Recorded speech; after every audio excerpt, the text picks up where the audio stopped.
All right, 10 minutes before 11 o'clock. Thank you for tuning in. Let's see, Joe. It is April 28th. Already. It's about that time of year for you to start thinking about that trip you want to take. I do. Boy, do I ever. We had this article yesterday we were talking about called The Most Dangerous Places to Travel To, and I was so glad that Ocala was not one of them. I avoid those. I go to the ones that are safe, pleasant, nice, New York rememberable. And by the way, New York in America was not even on the list. Chicago, maybe? Chicago wasn't even on the list. Oh, that's good. Believe it or not, Milwaukee was on the list. I don't know why, but anyway. Melissa Hinkle is on the phone. We're not talking about dangerous places. We're talking about how to get there. She's an award-winning television news reporter. She's the editor for Cheap Flights. Ooh. And they have a website as well that might help you out if you're planning to travel someplace. She's going to talk to us about this summer's best travel deals and alternative destinations. That's the part I want to hear about. And she has a book. Melissa Hinkle, good morning. Thank you for being on the air with us. Good morning. Thanks for having me. Where are you right now? I'm based in Boston. Boston. I like that. Do you know what? We had a friend on Facebook said that she was flying from Europe. I think she was in Germany, coming back to Atlanta.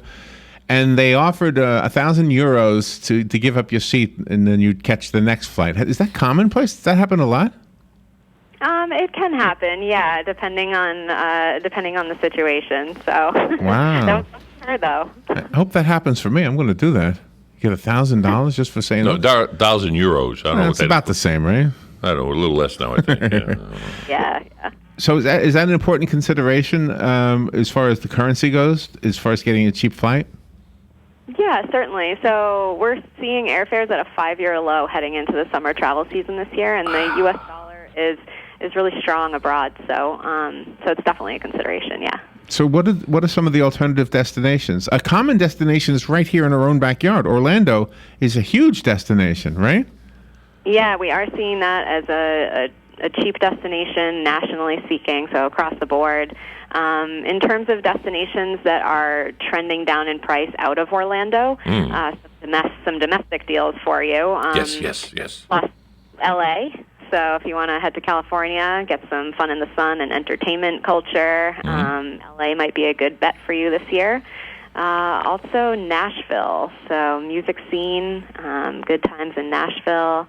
And then Chicago, too. So Chicago's a great Midwest city with lots of great food and culture, too. So some really awesome deals happening this summer. Do you fly a lot? I mean, are you part of that traveling a lot scene? I do, yeah. I'm about to hit 30 countries on my list. Whoa! No way. I've been to 6 continents so far, so... 6? That leaves out Antarctica. I'm assuming that's the only continent you haven't been to, right? I'm hoping to make it there next year. We'll see. We spoke to a lady who was a jogger, and she said she jogged on all 7 continents. And I said, well, did you trip over the penguins just trying to be cute or whatever? And she said yes. She said yes. She said they were there. So wow. Well, good for her. I don't know if she was kidding. Now when you travel, do you bundle? In other words, you do hotel, car, airlines. Do you bundle and get better pricing that way? So you can get better pricing that way. If you look at vacation packages and flight plus hotel deals before booking, lots of hotels will also offer up a discount after a few nights stay, too. So definitely worth looking into that. All right. Do you use a travel agent, or do you go online and go crazy? I do all my own research and homework and compare very carefully. I always look at what's included in my flight and think about my needs. So things that they might charge me fees for, carry-on and checked luggage. That drives me crazy, that part right there, the luggage thing. I can't figure out, okay, I could carry this on, then you get there, you're in the airport, and I got these little steel cages. Well, if it fits here, you don't get charged. If it doesn't fit in this little cage, it does. But yet, when you buy the luggage, it said it would fit. But you get there, and it doesn't fit, so you have to check it in or pay extra $45 for this little piece of luggage. I'm going, oh, come on. Is there a way around all that confusion? You do have to look very carefully at the prices. So, will you get snacks on your flight? Do you have to use a pillow, etc.? So we recommend doing your research. Make sure you know exactly what's included in your flight price and what's not included so that you can compare costs based on the full picture, not just the base fare of the flight. So this will really help minimize spending. So maybe you can bring a snack from home or only take carry-on luggage. We always recommend packing lightly anyway, so that'll help you avoid or minimize some of those fees. What about shipping ahead? In other words, you're going to a destination, and you know the motel, you checked in and everything. Will the motel accommodate, let's say we're in the States, make it simple. Will they accommodate, let's say I'm going to leave on a Wednesday, and I ship on Monday via a carrier. Will the motels accommodate saying, okay, I'll hold it for you till you get here? Yeah, that's actually becoming more popular. So if you are going on a longer trip, you can consider shipping your luggage. It could be cheaper than checking it. You just have to really compare the costs and look at different types of services. There are some services that actually cater to that. So, again, doing your homework.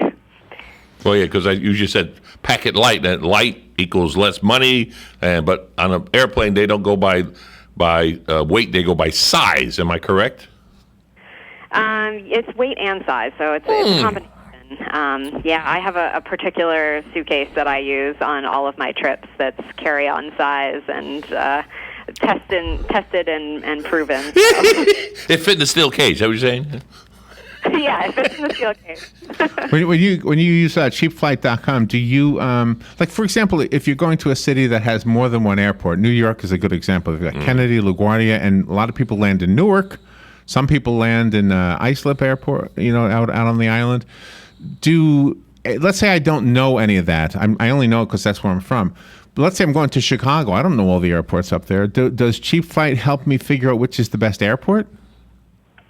Yeah, so you can compare deals and compare different flights on cheapflights.com. We do always recommend taking a look at alternative airports. So nearby airports that you could fly into or out of, you can often get a better deal that way. So you really have to kind of do your homework. There might be an airport that's about an hour's drive from where you're based that you could fly out of, and that would make the cost of your flight a lot lower. So and doing your research. Does setting it all up a month in advance make it any cheaper, or what is the secret to keeping it the lowest cost?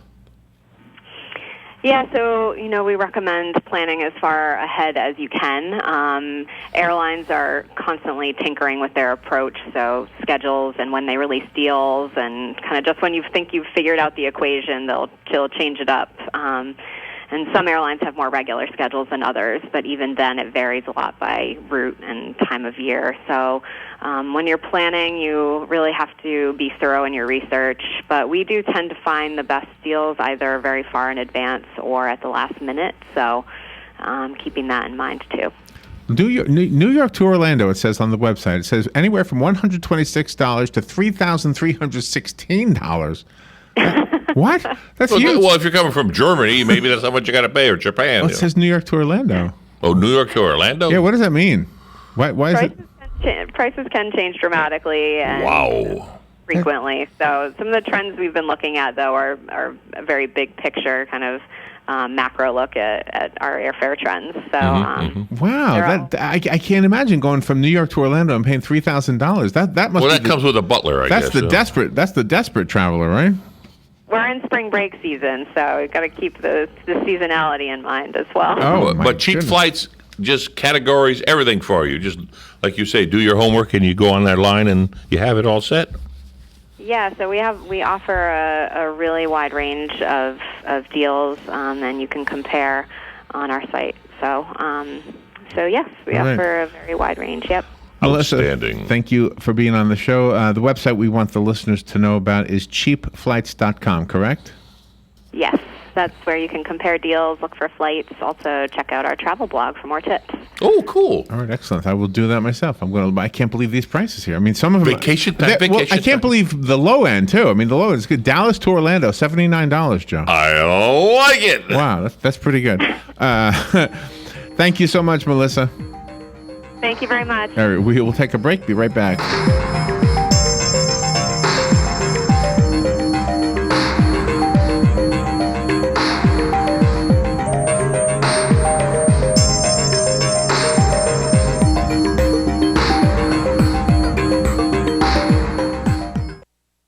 Broadcasting from the Paddock Mall Studios, this is WOCA, Ocala, Gainesville, The Villages, 1370 AM, 96.3 FM, The Source. Fox News Radio, I'm Carmen Roberts. The Middle East grows murkier. Airstrikes in the Syrian city of Aleppo kill at least 27 overnight. As Syrian and Russian forces attack, Syria is denouncing the arrival of 150 more U.S. troops there as an act of aggression. Meantime, Vice President Biden makes a surprise visit to Iraq to deal with the political crisis there. The U.S. economy puts on the brakes from January through March, only growing 0.5%. Since the recovery began almost 7 years ago, the GDP has been weak in the first quarter of each year and rebounded in the spring. Economists believe the same will happen this year. Fox's